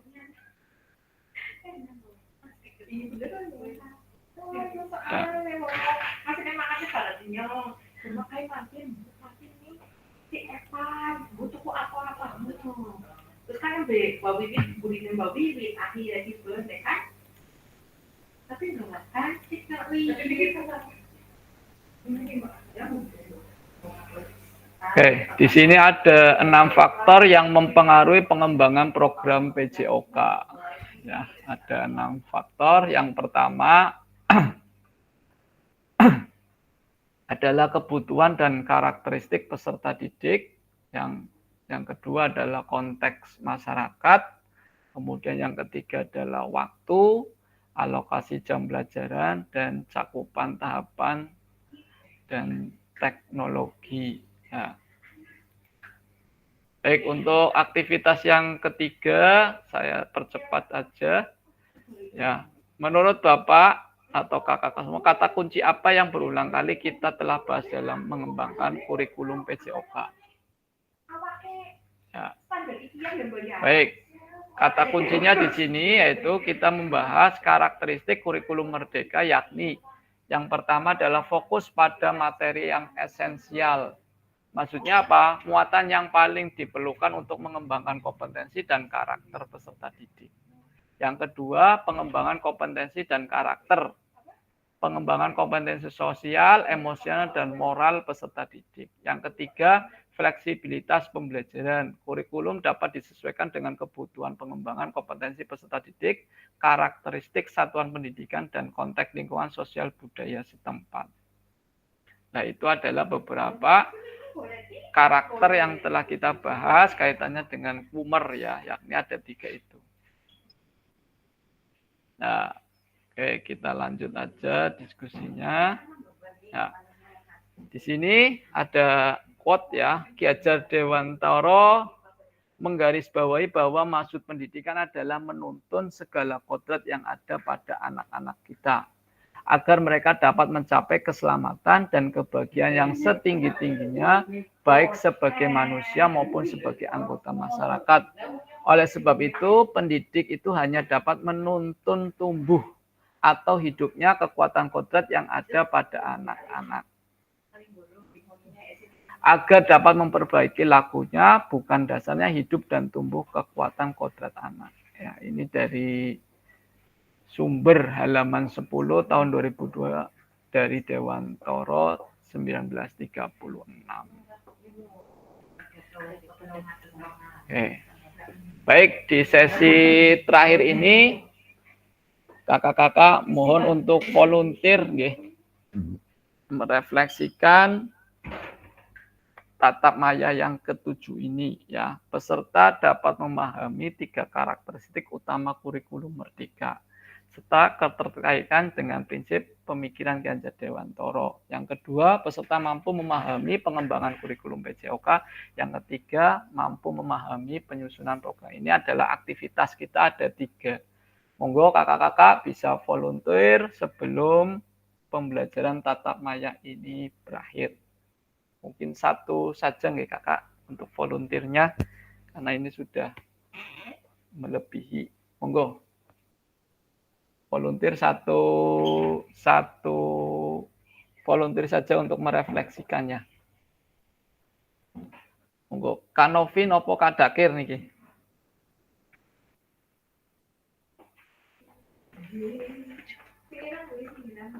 Monggo. Kak Jafar untuk merefleksikan pembelajaran tatap maya yang ke-7 ini, modul 1.5.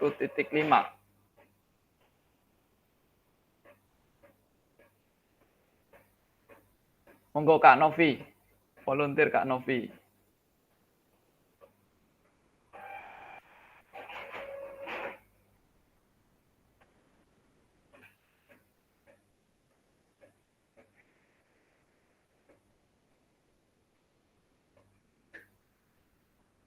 Ada yang lainnya ya Kak? Lainnya pada kemana ini? Aduh, sebisanya saya aja ya Kak. Siap, nggih. Ya Bismillahirrahmanirrahim. Tadi yang saya ingat tuh tadi yang saya pas ditanya di awal bahwa kita dalam belajar kurikulum apapun itu ada langkah-langkah yang harus diambil. Yang pertama melakukan analisis kebutuhan, Kak. Kemudian setelah menganalisis kebutuhan siswa, karena kita harus dalam kurikulum Merdeka itu kebutuhan siswa apa kita harus paham. Jadi disesuaikan dengan kebutuhan siswa, sesuai dengan kemampuannya. Ya mengetahui kondisi fisik siswa, sosial dan budaya siswa. Kemudian setelah itu, setelah menganalisis kebutuhan siswa, kita bisa tahu tujuan, menentukan tujuan pembelajarannya, Kak. Yang akan dicapai apa. Kemudian setelah itu memastikan bahwa nilai-nilai karakter jangan lupa. Dalam tujuan itu kan kita ada kognitif, afektif, psikomotor. Itu pokok ya, menurut Anarino, saya ingat itu. Okay. Kemudian metode pembelajarannya, kita memilih sesuai dengan materi yang akan kita ajarkan. Tentunya ini berbagai macam metode yang ada kita sesuaikan.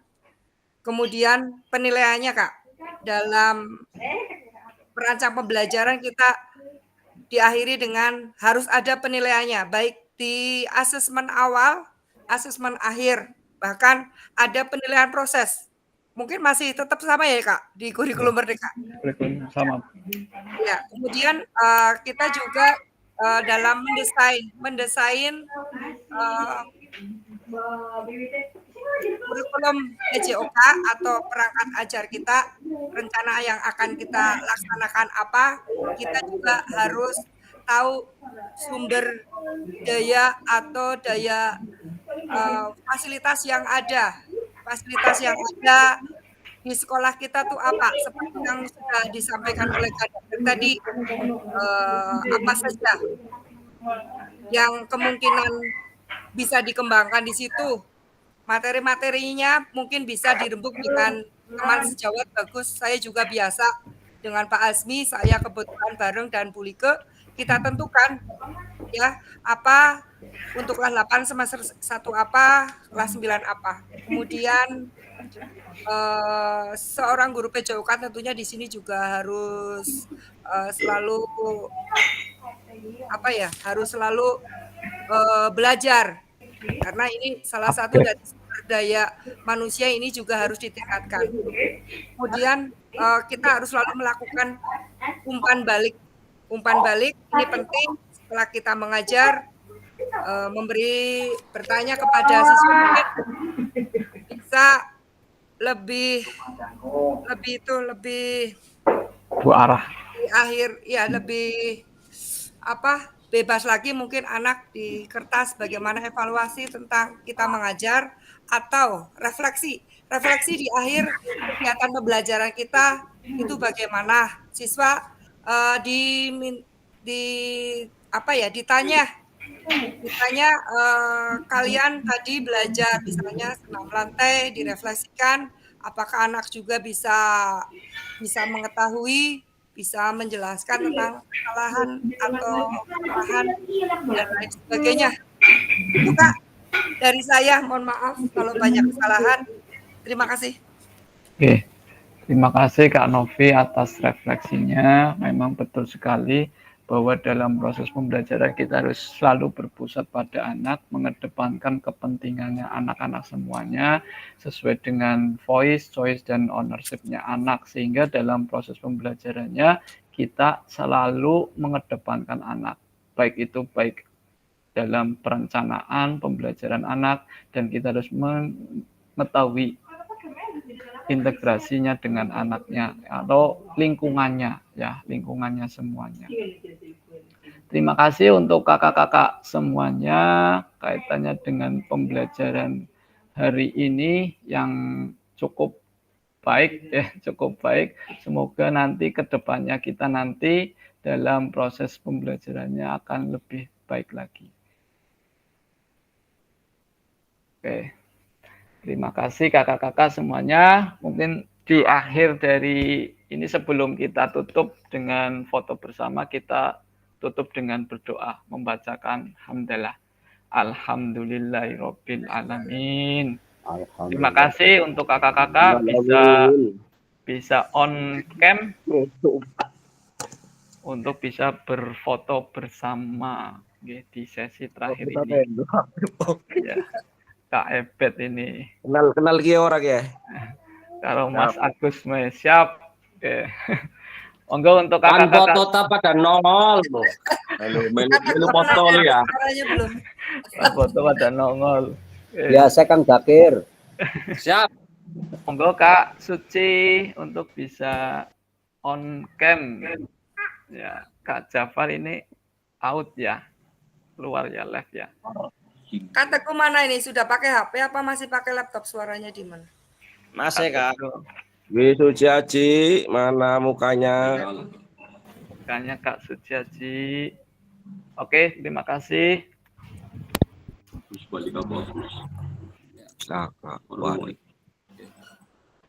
Udah cukup. Gaya bebas ini ada. Oke. 1, 2, 3. Monggo minta dibantu, yang lainnya bisa foto juga untuk dikirimkan di WA grup. Jangan foto-foto pancair kok. Pancair. BNI.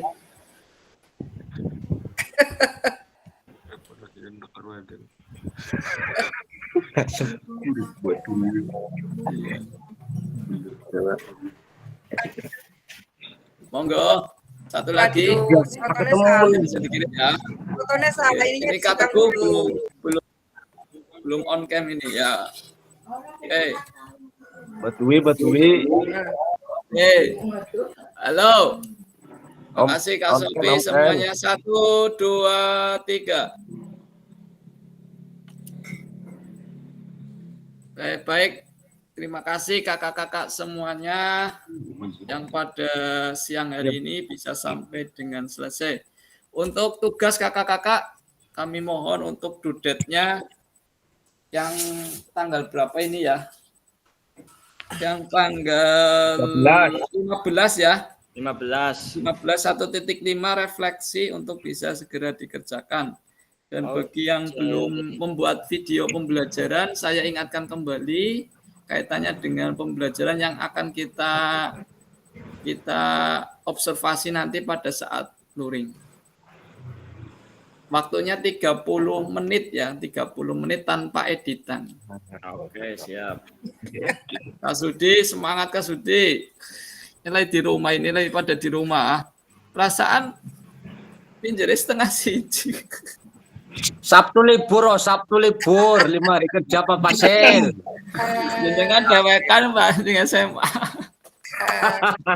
Iya. Saya atur nuwun Pak Pasir. Ya, assalamualaikum. Assalamualaikum. Salam. Waalaikumsalam. Assalamualaikum.